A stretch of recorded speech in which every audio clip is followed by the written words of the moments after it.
Bismillahirrahmanirrahim. Assalamualaikum warahmatullahi wabarakatuh. Alhamdulillahilladzi hadana lihada wa ma kunna linahtadiya laula an hadana Allah. Wassalatu wassalamu ala asyrafil anbiya'i wal mursalin sayyidina Muhammadin wa ala alihi wa ashabihi wa man tabi'ahum bi ihsanin ila yaumiddin, amma ba'd.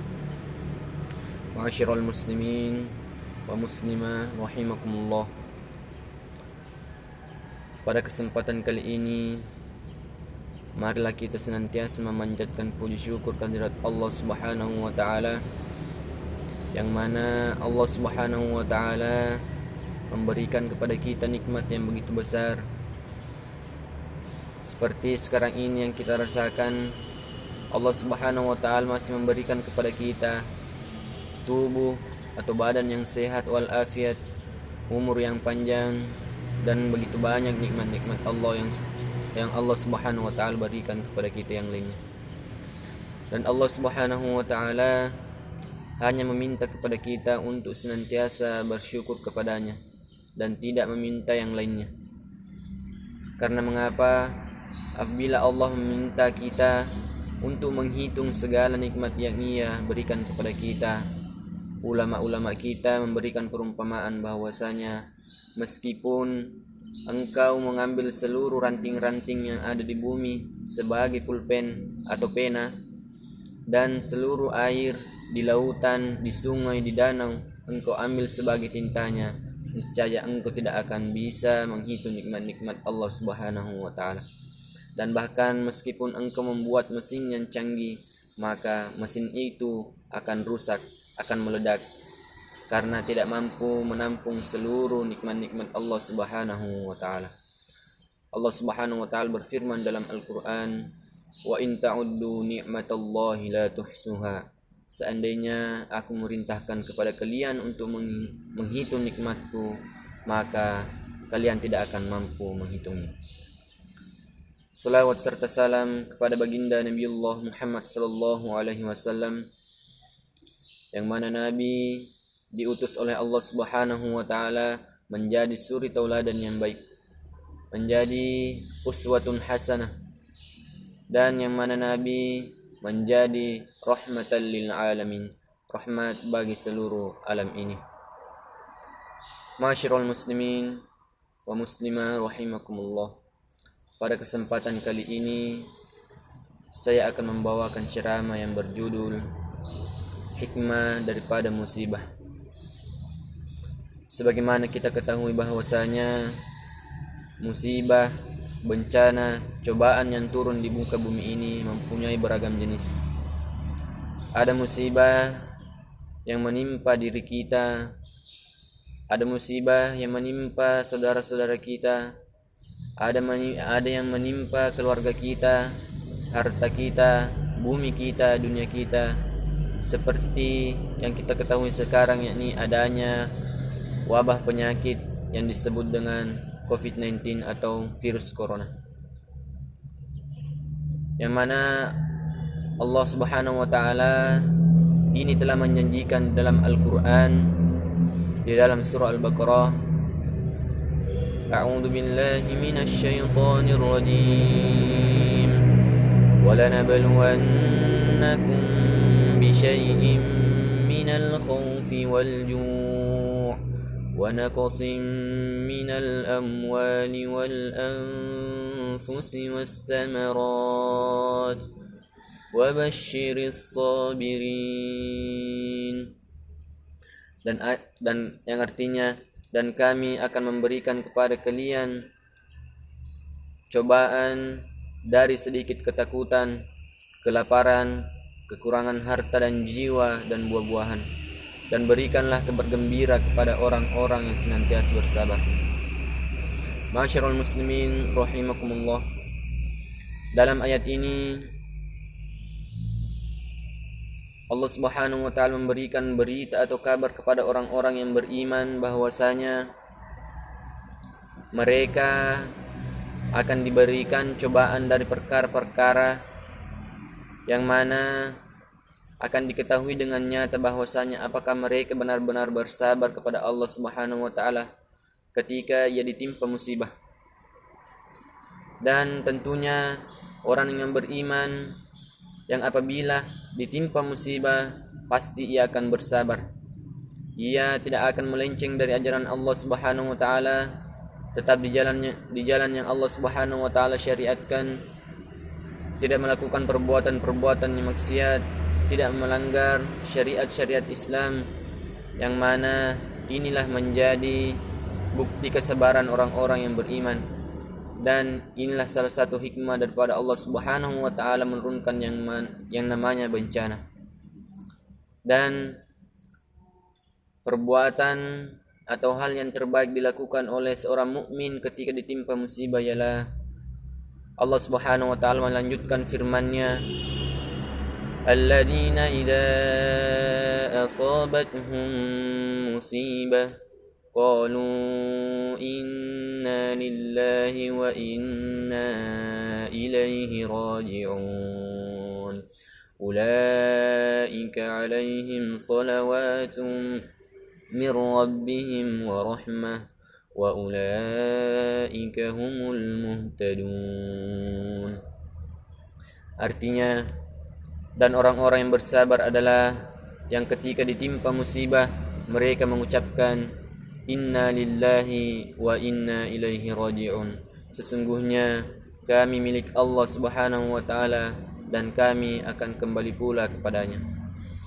Mereka adalah orang-orang yang mendapatkan keberkahan yang sempurna dan rahmat dari Tuhan mereka, dan mereka adalah orang-orang yang mendapatkan petunjuk. Inna lillahi wa inna ilaihi raji'un.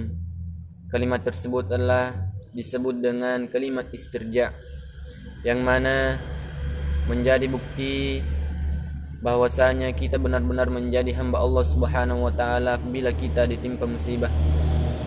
Karena mengapa? Menjadi bukti bahwasanya apakah kita benar-benar beriman kepada Allah Subhanahu wa taala ataukah tidak. Karena yang apabila kita ditimpa musibah kita mengucapkan kalimat tersebut, banyak orang yang mengatakan bahwasanya apabila ada orang yang meninggal dunia barulah kita mengatakan kalimat tersebut. Akan tetapi tidaklah demikian. Walaupun yang mana ketika kita ditimpa musibah kita mengucapkan kalimat istirja tersebut sebagai bukti pengembalian kita kepada Allah Subhanahu wa taala, yang mengaku bahwasanya kita adalah hamba Allah Subhanahu wa taala, yang kita dari Allah Subhanahu wa taala dan kita akan kembali pula kepada Allah Subhanahu wa taala. Dan hikmah musibah yang lainnya adalah adanya tumbuhnya rasa sayang, rasa kasih sayang dalam hati kita, adanya yang tumbuh yang namanya solidaritas sosial. Karena mengapa? Kita akan memberikan bantuan kepada orang-orang yang ditimpa musibah agar mereka dipermudah, agar mempermudah mereka yang terkena musibah. Inilah hikmah daripada Allah Subhanahu wa taala menurunkan yang namanya musibah. Yang pertama, Allah Subhanahu wa taala ingin menguji kesabaran kita. Yang kedua, Allah Subhanahu wa taala ingin melihat persatuan kita sebagai manusia, solidaritas kita sebagai manusia. Allah ingin melihat sifat kasih sayang dan kasih sosial kita kepada sesama manusia. Ma'asyiral muslimin rahimakumullah. Berkaitan dengan musibah, banyak orang-orang yang mengatakan bahwasanya apabila ia diturunkan satu penyakit, rumahnya kebakaran, hartanya kehilangan, ia mengatakan bahwasanya ia telah dibenci atau dilaknat oleh Allah Subhanahu wa taala. Akan tetapi tidaklah demikian. Mungkin saja Allah Subhanahu wa taala memberikan kepada kita yang namanya musibah, ingin melihat kesabaran kita sampai di mana kadar keimanan kita. Allah Subhanahu wa taala bisa saja menempatkan, memberikan, merencanakan suatu tempat yang lebih tinggi di akhirat nanti. Memberikan kita tempat yang lebih mulia karena mungkin Allah Subhanahu wa taala menyiapkan kepada kita tempat yang mulia sehingga Allah Subhanahu wa taala memberikan ujian kepada kita. Dan begitupun sebaliknya, banyak orang-orang yang mengatakan bahwasanya apabila ia diberikan kesenangan berupa harta yang banyak, istri-istri, anak-anak, ia mengatakan bahwasanya ia telah dipuji oleh Allah Subhanahu wa taala. Tidaklah demikian. Karena tidak semua kesenangan itu merupakan kebahagiaan yang hakiki. Karena ada kesenangan yang berupa ujian dari Allah Subhanahu wa taala. Misalnya saja Allah Subhanahu wa taala memberikan kepada kita nikmat harta yang begitu banyak, memberikan kepada kita kekayaan. Tapi Allah Subhanahu wa taala tidak memberikan kepada kita begitu saja. Allah Subhanahu wa taala ingin melihat apakah kita menggunakan harta kita tersebut di jalan yang Allah ridhoi, ataukah kita mempergunakan harta tersebut di jalan yang dilaknat oleh Allah Subhanahu wa taala. Ma'asyiral muslimin, jemaah yang insyaallah dirahmati oleh Allah Subhanahu wa taala. Jadi Allah Subhanahu wa taala, segala sesuatu yang ada di muka bumi ini telah direncanakan oleh Allah Subhanahu wa taala. Sebagaimana di dalam Al-Qur'an surah Al-Hadid ayat 22, Allah Subhanahu wa taala berfirman, ما أصاب من مصيبة في الأرض ولا في أنفسكم إلا في كتاب من قبل أن نبرأها إن ذلك على الله يسير. Dan tidaklah sesuatu yang menimpa di muka bumi ini dan tidak pula kepada diri kalian sendiri, melainkan telah tertulis di dalam kitab Lauh Mahfuz sebelum Allah Subhanahu wa taala menciptakannya. Dan demikian itu adalah mudah bagi Allah Subhanahu wa taala. Jadi di dalam ayat ini kita dapat memahami bahwasanya kita tidak perlu takut apa yang akan terjadi pada dunia ini. Karena mengapa? Sebagaimana yang telah viral sekarang ini, akhir-akhir ini banyak orang yang mengatakan pertengahan Ramadan akan terjadi huru-hara dan keluarnya ad-dukhon. Akan tetapi salah satu dari apa yang mereka katakan, satu pun tidak ada yang terjadi. Karena mengapa? Kita ambil bukti dari ayat tadi yang saya sebutkan, bahwasanya segala sesuatu yang ada di muka bumi ini telah ditakdirkan oleh Allah Subhanahu wa taala, dan hal itu begitu mudah bagi Allah Subhanahu wa taala. Meskipun kita mengatakan itu akan terjadi, akan tetapi Allah Subhanahu wa taala tidak menghendaki, maka hal tersebut tidak akan terjadi.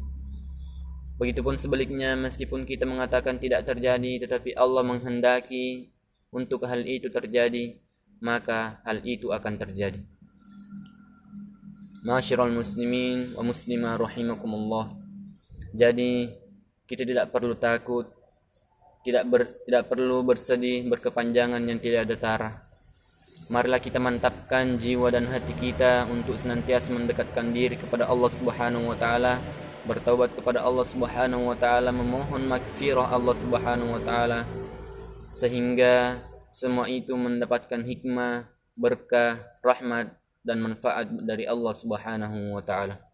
Sebagaimana Allah Subhanahu wa taala berfirman di dalam Al-Qur'an, "Wasari'u ila maghfiratin min rabbikum wa jannatin arduha as-samawati wal ard u'iddat lil muttaqin." Dan segeralah kalian menuju ampunan Allah Subhanahu wa taala dan surganya yang luasnya seluas langit dan bumi. Dan hal yang demikian diberikan kepada orang-orang yang senantiasa bertakwa kepada Allah Subhanahu wa taala. Ma'asyiral muslimin rahimakumullah. Jadi itulah yang dapat saya sampaikan pada kali ini. Semoga apa yang saya sampaikan dapat bermanfaat bagi Anda dan kepada diri saya secara pribadi. Kalau ada jarum yang patah, jangan disimpan dalam laci. Apabila ada kata-kata saya yang salah, jangan disimpan di dalam hati. Apabila ada kata-kata saya yang baik menurut Anda, maka ambillah dan terapkan dalam kehidupan Anda sehari-hari. Dan akan tetapi apabila ada kata-kata saya yang buruk, maka buanglah jauh-jauh sehingga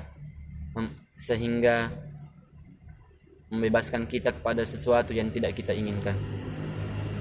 Sebagaimana hal tersebut dikatakan oleh ulama ternama Turki, yakni Badi'uz Zaman Said Nursi dalam bukunya yang mengatakan bahwasanya al-aqilu huwa ma ya'maluhu ala qaidah. Orang yang bijak melakukan sesuatu sesuai dengan kaidah. Khudh ma safa da'ma kadar. Mengambil yang jernih, membuang yang keruh. Artinya mengambil yang mempunyai manfaat dan membuang yang mempunyai kerugian. Jadi cukup sekian yang saya sampaikan. Wallahu muwaffiq ila aqwamit thoriq. Assalamualaikum warahmatullahi wabarakatuh.